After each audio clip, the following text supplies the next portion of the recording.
We'll get started here in just 1 minute. Thank you so much for taking time to join me this morning. Good morning, Miss Kathy. How is everybody this morning?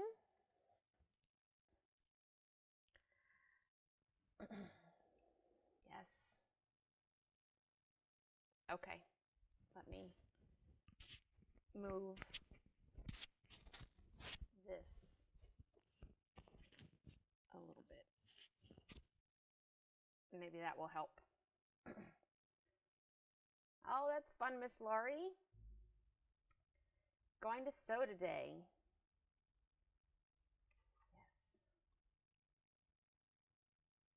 I think I got everything set up, Gina.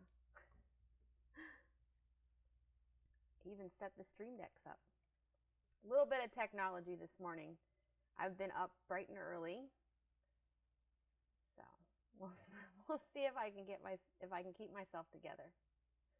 All right. Well, this morning we are going to talk about the Bernina foot of the month, the foot number 74. This is the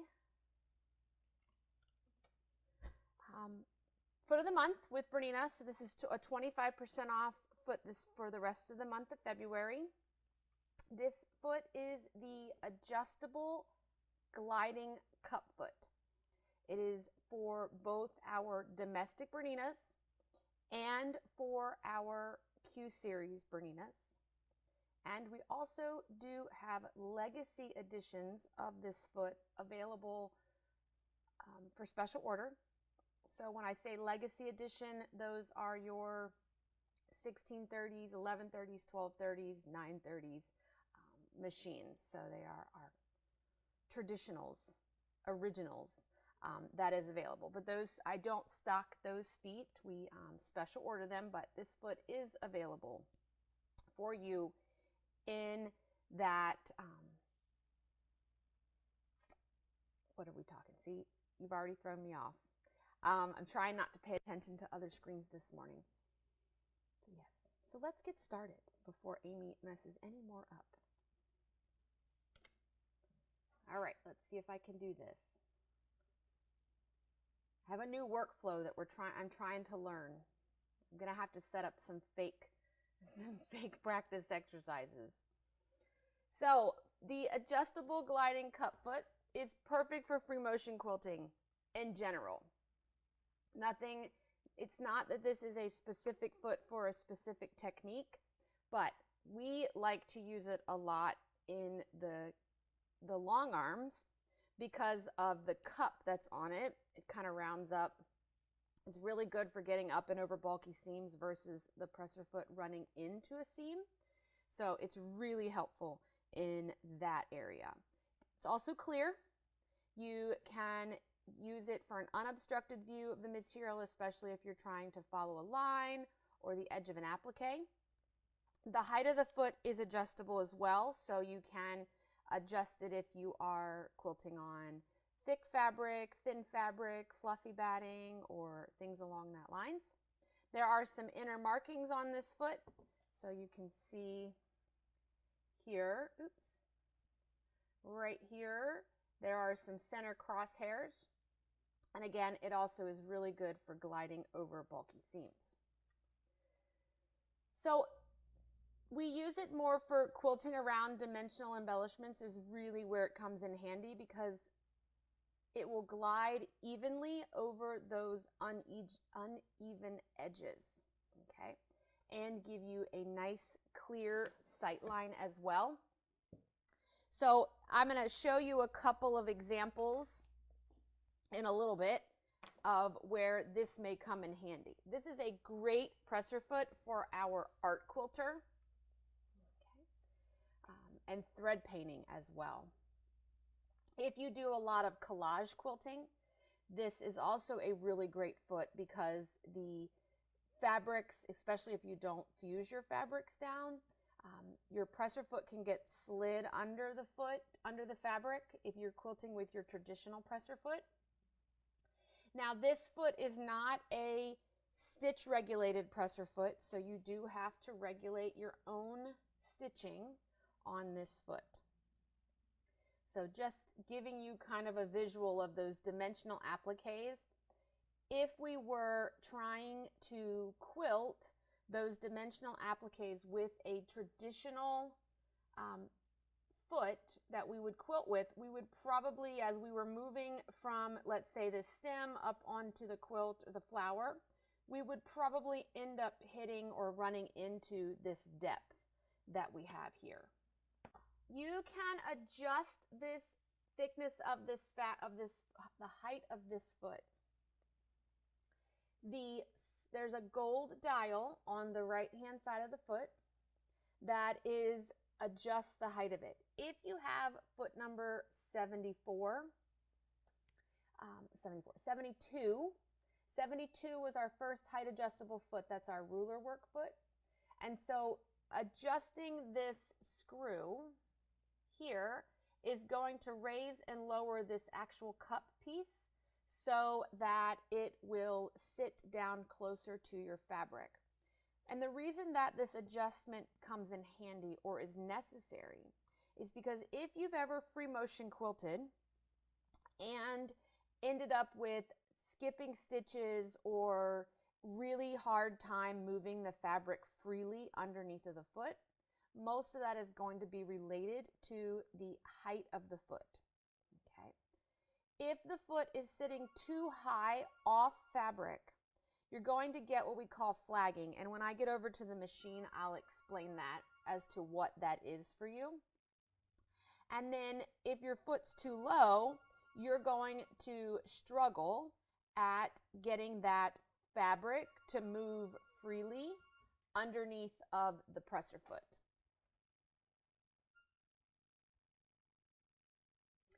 So let's talk about how we set up our machine for free motion quilting in general. Okay, this is really for any time I'm going to free motion quilt with a regular foot or even with my stitch regulator. I'm going to lower my feed dogs. I'm going to make sure on our current machines that we confirm what foot we're using with the machine, and we're going to walk through all of this in just a moment. I'm going to change my stitch plate to my straight stitch or / cutwork plate. That's your orange squared plate. And then you're also going to make sure in your security program that we set up for a straight stitch, and we're going to have the machine stop with the needle in the down position. I'm going to lower my presser foot pressure. Okay, I have a typo there. It does say presser foot pressure. Presser foot pressure to being a 0 or lower. On the newer machines, we actually can go below 0 for presser foot pressure. And the reason for this, for lowering this pressure, is to minimize the amount of bounce that's going on to the presser foot. And then we're going to lower our foot and we're going to adjust the height of the sole. We want no resistance and for the fabric to move freely. You can use a zigzag stitch with this presser foot. We can use up to a 5 to 5.5 millimeter stitch width on this presser foot. And you just want to make sure that if you do go to use a zigzag stitch, that you have the appropriately matching stitch plate on your machine. Okay. So let's take a look at how to set up the machine, because some of you, I may have asked you to do things and you're like, I don't know where to do that. So I'm going to lower my feed dogs. So on the side of my machine, I'm going to press the button in until it stays in. On an 880 or an 830 or even an 820, you are going to push this button here on the left hand side of the screen. It's a black key. It's not really a button. It's a soft button, until it turns yellow, and that is showing you that your feed dogs are in the down position. This, on my 7 series machines, this will also turn yellow and my 5 series machines, once the button is pushed in on the side of the machine. We are going to change out our stitch plates. Okay, So if we put on a 0mm or a cut plate, we want to change to that. I'm going to close that screen. I'm going to take my presser foot pressure and I am going to bring it all the way down to anywhere between 0 and -3. If you go too low, you may have some additional issues, but we kind of find 0 to like -3 a pretty sweet spot. Yes, Miss Danette asked if we should change presser foot pressure on all adjustable height feet. You can. I don't really focus on it a lot, but yes, if you're having some issues, something you're not happy with in terms of quality, I would definitely lower it as well. And you may also find with ruler work too that adjusting that presser foot pressure lower just kind of removes that little bit of extra movement in the presser foot as you're stitching along. So I'm going to bring that presser foot pressure down to 0. And then I'm going to come over to my foot and I'm going to tell it I'm going to use foot number 74. Now I can sit here and arrow through these 6 pages until I get to foot 74, or I can come up to my 0 through 9 little magnifying glass box up here and type in the number 74, and it's not going to show up here because this is an older version of this software, but I'm just going to put 72 on for the moment, and that will change your machine. Good morning, Miss Kathy. I apparently need to update my simulator. So this will change to your presser foot that you are using. Again, I am using 72 because 74 is not in my list. All of you should have 74 without a problem. If 74 is not on your machine in your window, we probably need a firmware update. Okay. Or as Dr. Mike yells from his office as he's listening to me, it's time to buy a new one.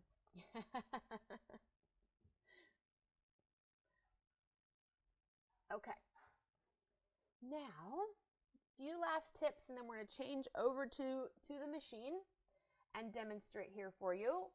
If you are using a Q series machine for this, once you use this foot, you can either use, it is suggested that we work with the BSR1 or we work with the manual quilting mode. If you're getting skip stitches, look at the presser foot height or slow yourself down. And then for ultimately the most easy, most beautiful results in your quilting is to make sure you're using the same thread quality and color on top and in the bobbin. So Miss Pam asked, what's the difference between a 0mm and a cut plate? Well, back in the day, before we had a Cutwork tool, we had a 0mm plate. And the 0mm plate is a very small hole in center. Let me see if I have one. Hold on. One second. Let's pull my bag out here. Okay. So this is a 0mm plate. The 0mm have red squares at the top. It's got a very small hole here. The Cutwork plate came out when we got the Cutwork tool. And so you bought a stitch plate to use your Cutwork tool. It looked very, very similar to, I'm digging mine out here. Nope, that's still a straight stitch plate. Very similar to a straight stitch, but the hole is slightly bigger to be able to accommodate the slightly larger diameter of the Cutwork tool.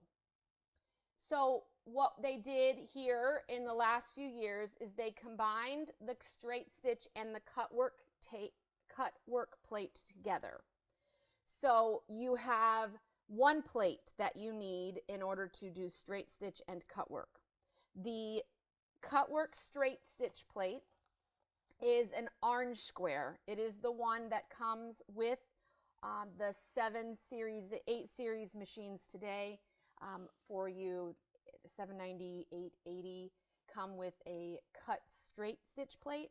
So if you pop that plate on and you use the 0mm option in the security program, you're going to be fine, even if you put on an orange one.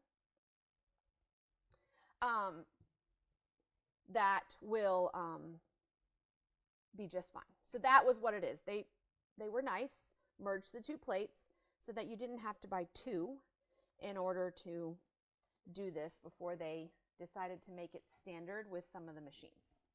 Okay, now the other question. So yes, Miss Kathy Cannon, yes. You could use this if you have the Sew Steady table that uses that mounts the BSR underneath the table, so that it's kind of in the same situation or the same setup as our Q series machines with the BSRs undermounted. You can use your 74-foot with stitch regulation. And that's the other positive to using this on a Q series machine, is that you do get stitch regulation with your 74 foot versus versus using your 74 foot on your standard domestic machine, where you can't use this foot with your stitch regulator unless you're using that Sew Steady specialty Sew Steady table.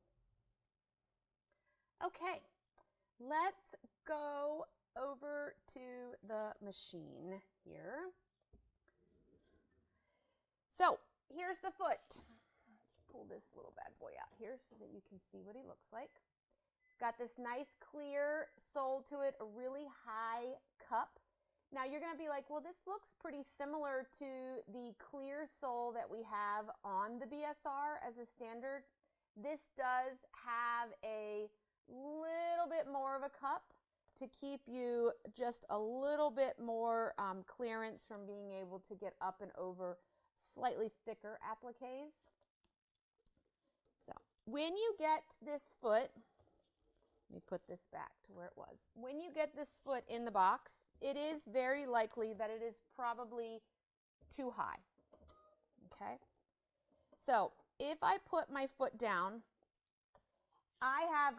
there is quite a bit of space under here between the fabric and the foot. Okay, so I can give this a start, we can give it a try, but when I put this down, I want to adjust this dial so that this sits down a little bit more on this fabric. Like I can see, I don't know if you may not be able to see. Let me see if I can. But there is, I can get my finger under there. I am not pushing on the foot at all. So I'm going to turn this dial, get my hand around here, clockwise so that it lowers down. Okay, and you will, now I can't even get, in order to get my finger underneath, I'd have to lift the foot up. I can still move this easily. No, it's not forcing it. I'm not working hard to move it. It is moving very easily under here. Okay, so we can lower our needle, raise our needle, raise our foot, and pull our bobbin thread to the top.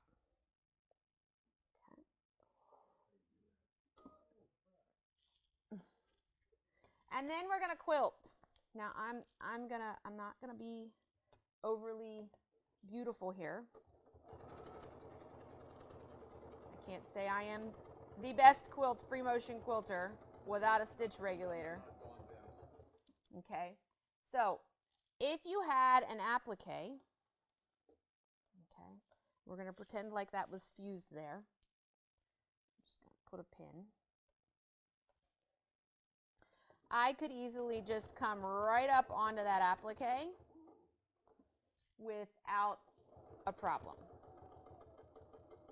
Okay, so if you were a collage quilter in this world,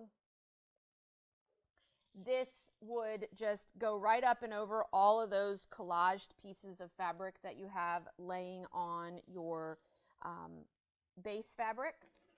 Okay. If you are an art quilter, you could easily add lace, ribbons, trims, all sorts of things, and you could quilt right over top of that.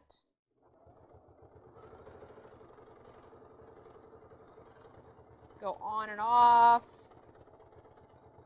The problem is that if I was trying to do this with a traditional quilting foot, okay, so this would be like your 9, your 24, this is the 26 is what we use for machine embroidery, but the same concept. If I was trying to quilt with this, this is probably what would happen. I'd have to be slowing down and really paying attention to where my foot was going so that this didn't happen. So the same thing like in machine embroidery, we have to be careful of the presser foot itself getting caught on the edge. You can use this on the Q series, this foot, yes. And these little things are called grip and stitch. They are like little foam pads that have like this reminds me of the foam that's on those furniture movers that are then put underneath. So there's you get 2 sizes in the package. One is bigger than the other. So the smaller one typically goes in your right hand because that's what's underneath the in the machine throat area. And then there's a larger one to the outside. And you don't really have to, you just kind of hold on to them. And then you can move your fabric around versus you flat handing it and like trying to literally grip it flat handed. They're very much like also the Bernina gripper rings that you can use on the Q series machines. You can use gripper rings on the domestic, but there's 2 sizes of gripper rings that come in the box. And you're really only going to be able to use the smaller size on a domestic machine because of the throat space. But on the Q series, the 2 sizes, they're the same concept. Miss Nancy asked if you could echo quilt around an applique. You could, but there are no markings on this for keeping your distance, if that makes sense. Whereas the clear foot on the BSR, one second. Let me get my sole out here. So this is the clear sole of the BSR. So you can see that this has got a little bit of a lip, but nowhere near the cup that you've got going here.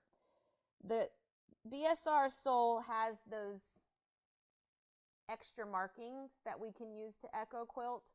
If I was going to echo quilt around appliques, I would be using foot number 72 with my echo quilting clips, which I don't have here right this second to show you, okay? But the 72 echo quilting clips clip around this foot, and there's 3 sizes that give you 3 different sizes of your quilt echoing. I'm getting my words here. So these are the little quilting discs that are there that I'm using. I think I have a few. If they're not up online, I will get them up online as well,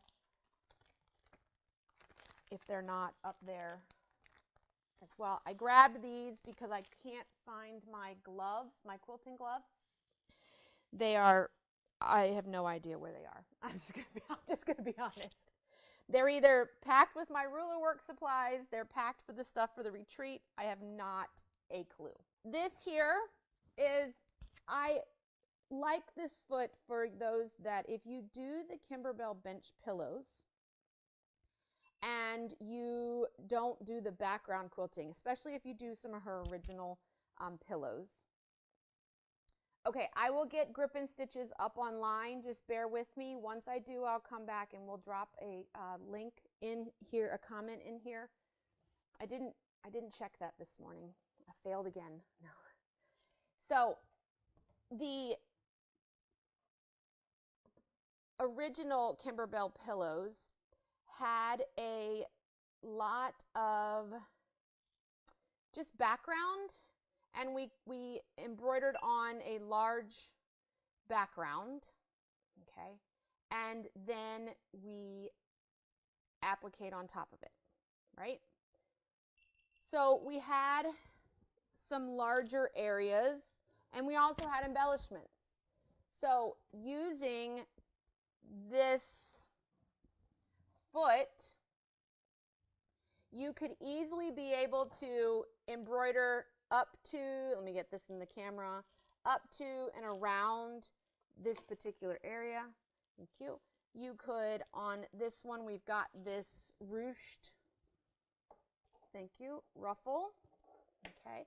And so you'd be able to, you could quilt over this, or if you needed to stitch this down, okay, that you could free motion stitch that down, okay, without having to get out a regular foot.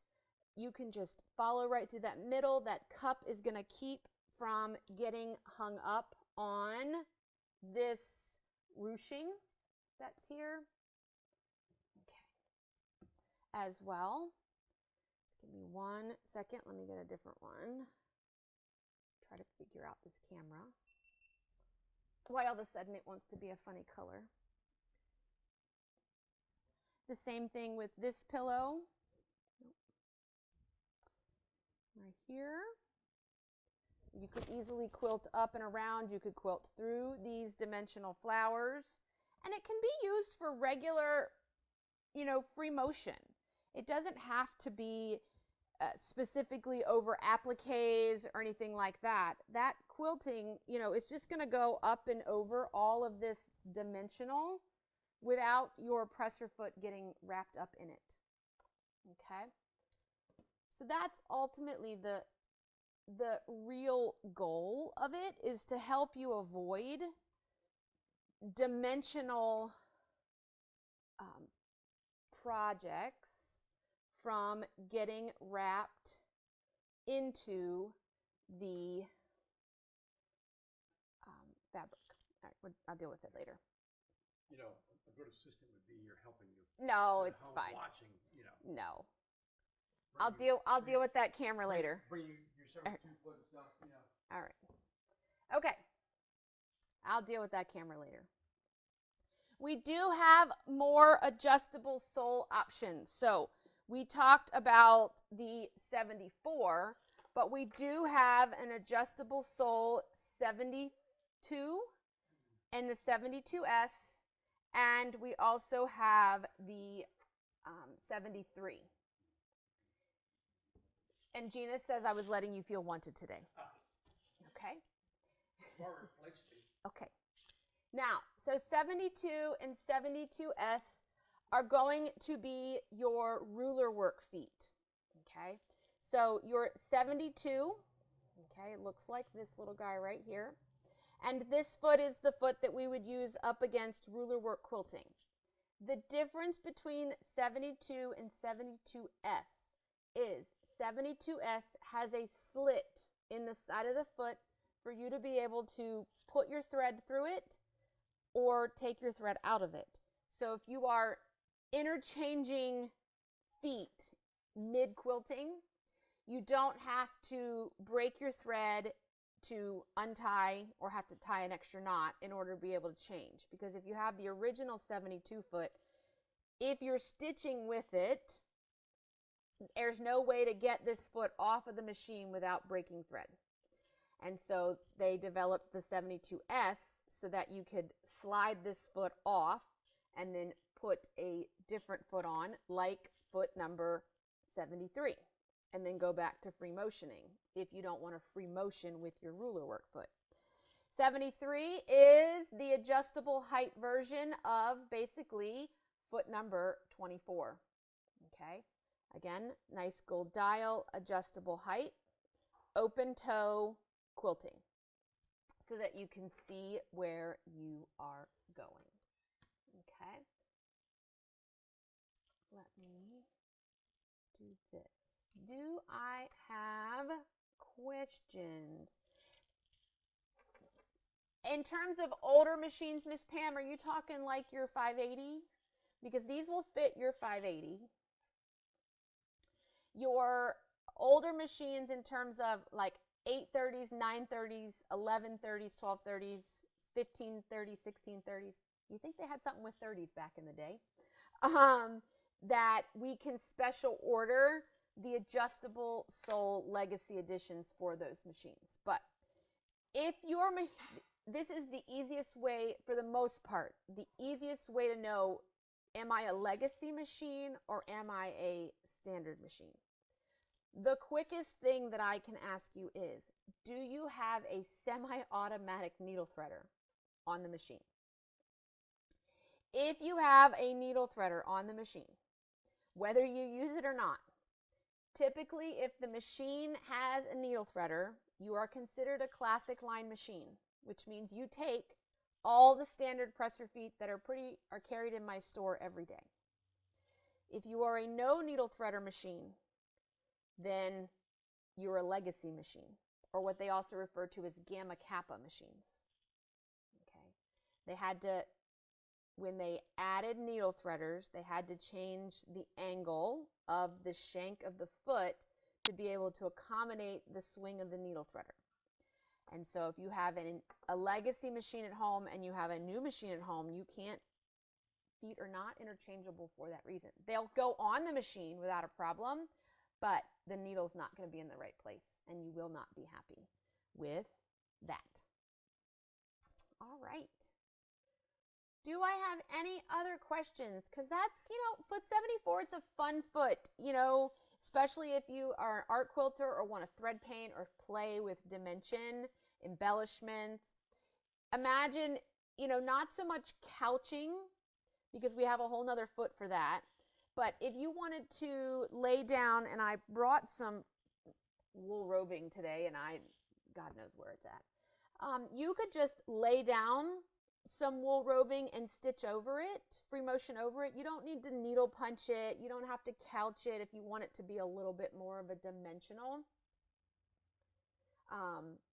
machines. Okay. All right. Yes, Miss Pam, you are correct. So the 150 does take classic line machines. So there was a small set of machines between that.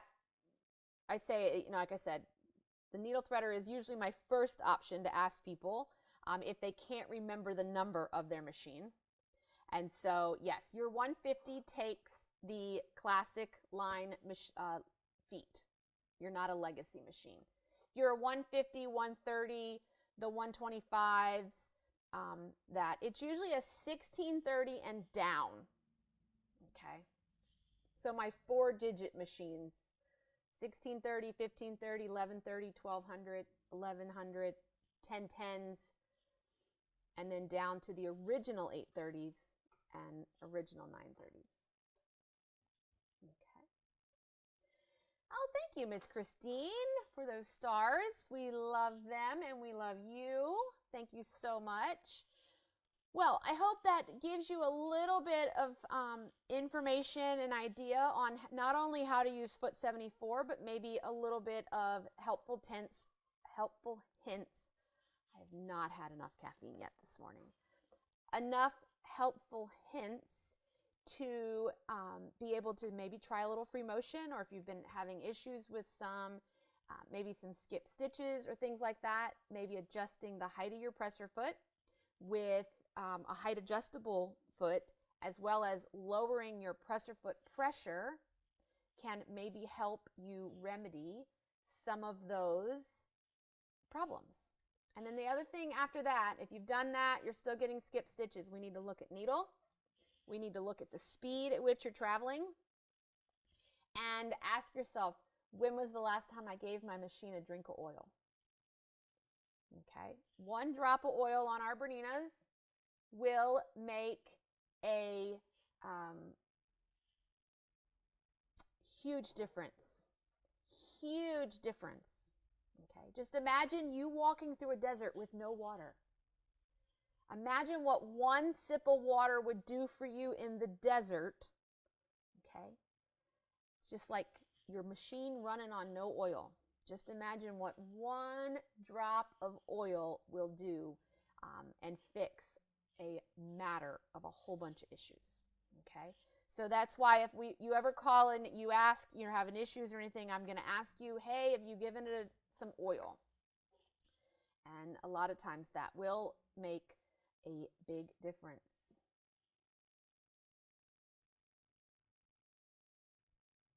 All right. Yes. Okay. Foot number 74 is 25% off. I don't have, here, I can tell you. So it's $93.74. That's with the discount. It's a savings of $31.25 at the 25% off.